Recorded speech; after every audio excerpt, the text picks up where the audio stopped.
Hi, welcome to the Tiny Shop. When I first thought about burning pellets in my wood stove, I went on Amazon and I looked for something pre-made. And they had a basket and it was about $100. So who's going to spend $100? So I went to Home Depot and kind of looked around and I found this barbecue basket. I thought maybe that'll work. So I took it home and put it in the wood stove and filled it full of pellets, and it didn't work very good. And I figured probably wasn't getting enough air through the bottom, so I welded up on these little legs at a slotted angle and tried another fire, and it worked a little better, but still not too good. So then I looked on YouTube, and I found a guy that was doing it in a coffee can, and he used this slotted angle inside to give it some more air.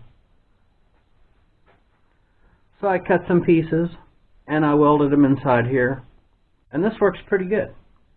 I get about 2 hours of good fire out of this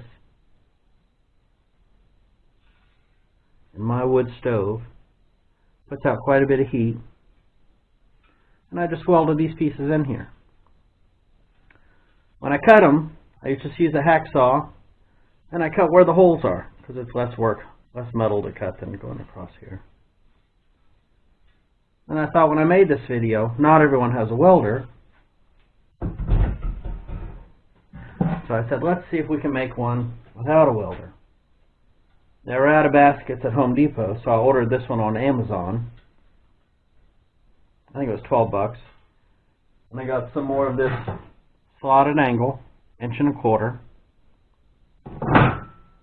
And I cut 2 pieces for the legs. This is much easier than those, by the way. I like this. Then I cut 4 pieces for the inside.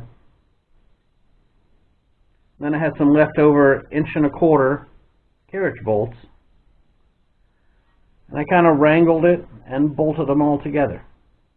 2 for the bottom, 2 here, and 2 here. Now these bolts under here I kind of captured before I bolted this down so they'd be in position. And I could just kind of fought it and bolt it all together. If you're going to buy these, if you don't already have something, I'd probably get 1.5 inches, because this was kind of a fight to get it all together. And really all you needed is a hacksaw to cut them, a file to take the burrs off, and a wrench to tighten up your nuts. And that was it. So let's go inside and I'll show you how to make a fire in it.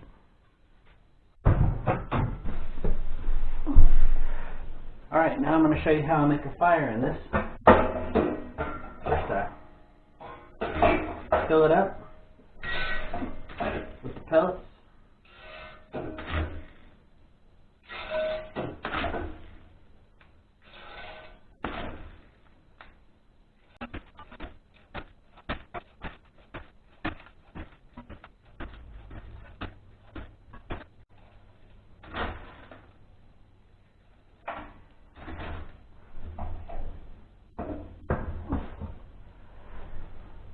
And I use half a starter log. I buy these at Walmart. They put them on clearance at the end of winter. Put one right in the middle. Push it down a little bit.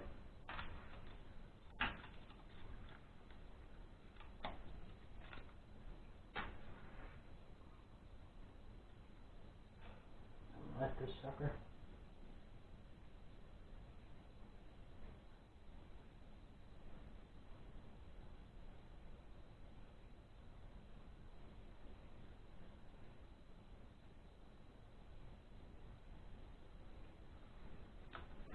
That's it.